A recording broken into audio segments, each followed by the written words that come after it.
अस्सलाम वालेकुम रहमतुल्लाहि व बरकातुहू। एक औरत हसन बसरी रहमतुल्लाह के पास आई और फरमाने लगी, मेरी लड़की का इंतकाल हो गया है, मैं चाहती हूँ कि उसको ख्वाब में देखूँ, आप किसी तरह मुझे फरमा दीजिए। तो हसन बसरी ने रहमतुल्लाह ने फरमाया, तो रात में इशा की नमाज़ पढ़ने के बाद 4 रकात नफिल नमाज़ पढ़ और अल्हम्दुलिल्लाह शरीफ के बाद अल्हाकुम तकासुर का सूरा पढ़ और नमाज फारिग होने के बाद किसी से बातचीत मत फरमा और दरूद पढ़ते हुए सो जा। तो उसने वैसे ही किया और उसको उसकी लड़की ख्वाब में नज़र आई और वो ऐसी हालत में थी कि उसके 2 हाथ जंजीरों में जकड़े हुए थे और उसके पैर आग में लगे हुए थे। तो वो हाल देखकर उसकी माँ को बेहद सदमा हुआ और वो सुबह उठकर हसन बसरी रहमतुल्लाह के पास गई और कहने लगी, मेरी लड़की का हाथ तो बहुत बुरा है। तो हसन बसरी रहमतुल्लाह ने फरमाया, तो रोज़ाना दुरूद शरीफ पढ़ती रहे और उसके लिए दुआ करते रहे। बोले ठीक है।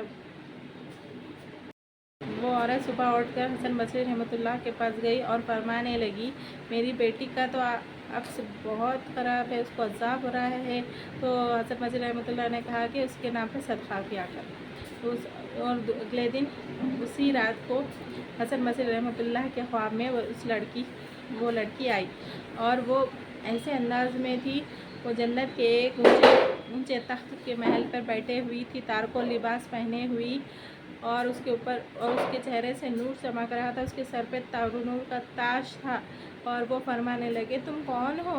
तो उस लड़की ने बोला, मैं वही हूँ जो मेरी माँ ने आपको बताया था कि मैं बहुत अज़ाब में मुब्तला हूँ, तारकोल मेरे हाथ जंजीरों में जकड़े हैं, मेरे पैर आग में धंसे हुए हैं।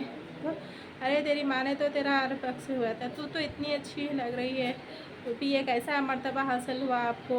तो फरमाने लगी, वो बोलने लगी कि हमारे कब्रिस्तान पे एक बुज़ुर्ग का गुज़र हुआ, उन्होंने सिर्फ एक मर्तबा दरूद शरीफ पढ़ा और हमारे कब्रिस्तान वालों पर भेज दिया।